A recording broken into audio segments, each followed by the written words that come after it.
सबसे आसान शब्दों में सुनिए, डॉक्टर अंबेडकर ने हमें क्या दिया। सूचना सिर्फ मान्यताओं और जानकारियों पर आधारित है।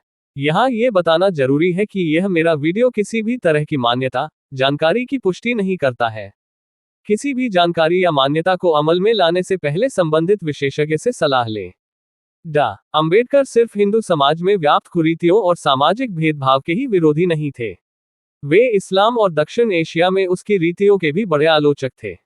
जब भारत के प्रमुख विद्वान के तौर पर डा अंबेडकर को भारत सरकार अधिनियम 1919 तैयार कर रही साउथ बोरो समिति के समक्ष गवाही देने के लिए आमंत्रित किया गया तो उन्होंने सुनवाई के दौरान दलितों एवं अन्य धार्मिक समुदायों के लिए पृथक निर्वाचिका और आरक्षण की मांग की। डा अंबेडकर के इस मांग की तीव्र आलोचना हुई और उन पर आरोप लगा कि वे भारतीय राष्ट्र एवं समाज की एकता को खंडित करना चाहते हैं। लेकिन सच तो यह है, उनका इस तरह का कोई उद्देश्य नहीं था। उनका असल मकसद उन रूढ़िवादी हिंदू राजनेताओं को सतर्क करना था जो जातीय भेदभाव से लड़ने के प्रति कतई गंभीर नहीं थे। इंग्लैंड से लौटने के बाद जब उन्होंने भारत की धरती पर कदम रखा तो समाज में छुआछूत और जातिवाद चरम पर था। उन्हें लगा कि यह सामाजिक कुप्रवृत्ति और खंडित समाज देश को कई हिस्सों में तोड़ देगा। सो उन्होंने हाशिए पर खड़े अनुसूचित जाति, जनजाति एवं दलितों के लिए पृथक निर्वाचिका की मांग कर परोक्ष रूप से समाज को जोड़ने की दिशा में पहल तेज कर दी।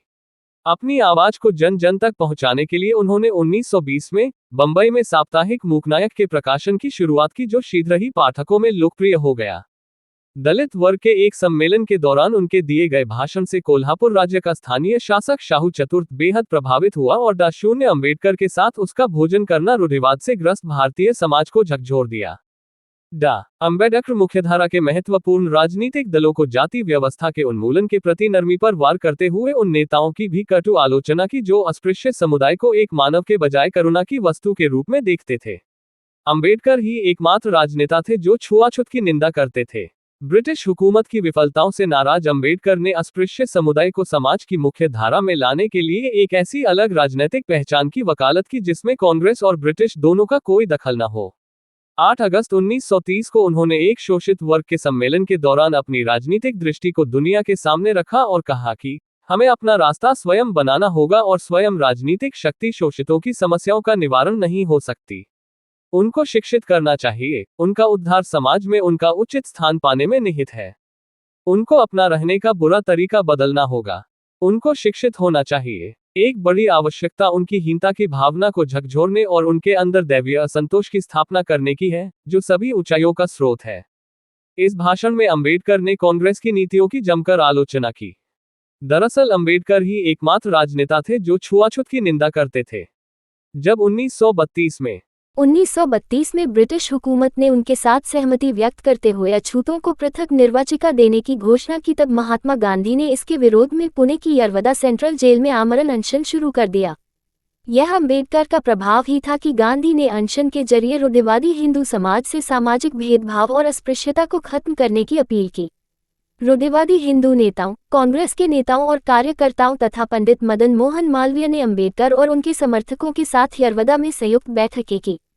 अनशन के कारण गांधी की मृत्यु होने की स्थिति में होने वाले सामाजिक प्रतिशोध के कारण होने वाली अछूतों की हत्याओं के डर से और गांधी के समर्थकों के भारी दबाव के चलते अंबेडकर ने अपनी पृथक निर्वाचिका की मांग वापस ले ली। इसके बदले में अछूतों को सीटों के आरक्षण, मंदिरों में प्रवेश, पूजा के अधिकार एवं छुआछूत समाप्त करने की बात स्वीकार ली गई। गांधी ने भी इस उम्मीद पर कि सभी सवर्ण भी पुनः संधि का आदर कर सभी शर्तें मान लेंगे, अपना अनशन समाप्त कर दिया।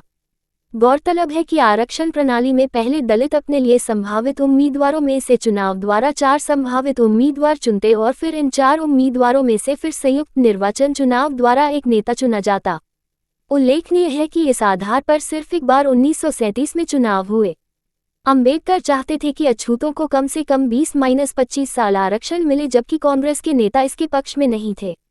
उनके विरोध के कारण यह आरक्षण मात्र 5 साल के लिए लागू हुआ। अस्पृश्यता के खिलाफ अंबेडकर की लड़ाई को भारत भर से समर्थन मिलने लगा और उन्होंने अपने रवैया और विचारों को रूढ़िवादी हिंदुओं के प्रति अत्यधिक कठोर कर लिया। भारतीय समाज की रूढ़िवादिता से नाराज होकर उन्होंने नासिक के निकट येओला में एक सम्मेलन में बोलते हुए धर्म परिवर्तन करने की अपनी इच्छा प्रकट कर दी। उन्होंने अपने अनुयायियों से भी हिंदू धर्म छोड़ कोई और धर्म अपनाने का आह्वान किया। उन्होंने अपनी इस बात को भारत भर में कई सार्वजनिक स्थानों पर दोहराया भी। 14 अक्टूबर 1956 को उन्होंने एक आम सभा का आयोजन किया जहां उन्होंने अपने 5 लाख अनुयायियों का बौद्ध धर्म में रूपांतरण करवाया। तब उन्होंने कहा कि मैं उस धर्म को पसंद करता हूं जो स्वतंत्रता, समानता और भाईचारे का भाव सिखाता है। अम्बेडकर सिर्फ हिंदू समाज में व्याप्त कुरीतियों और सामाजिक भेदभाव के ही विरोधी नहीं थे। वे इस्लाम और दक्षिण एशिया में उसकी रीतियों के भी बड़े आलोचक थे। वे मुस्लिमों में व्याप्त बाल विवाह की प्रथा और महिलाओं के साथ होने वाले दुर्व्यवहार के भी आलोचक थे।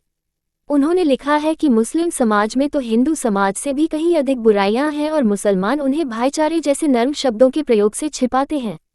उन्होंने मुसलमानों द्वारा अर्जल वर्गों के खिलाफ भेदभाव, जिन्हें निचले दर्जे का माना जाता था, के साथ मुस्लिम समाज में महिलाओं के उत्पीड़न की दमनकारी पर्दा प्रथा की निंदा की। वे स्त्री पुरुष समानता के पक्षधर थे। उन्होंने इस्लाम धर्म में स्त्री पुरुष असमानता का जिक्र करते हुए कहा कि बहुविवाह और रखेल रखने के दुष्परिणाम शब्दों में व्यक्त नहीं किए जा सकते, जो विशेष रूप से एक मुस्लिम महिला के दुख के स्रोत हैं। जाति व्यवस्था को ही ले, हर कोई कहता है कि इस्लाम गुलामी और जाति से मुक्त होना चाहिए, जबकि गुलामी अस्तित्व में है और इसे इस्लाम और इस्लामी देशों से समर्थन मिला है।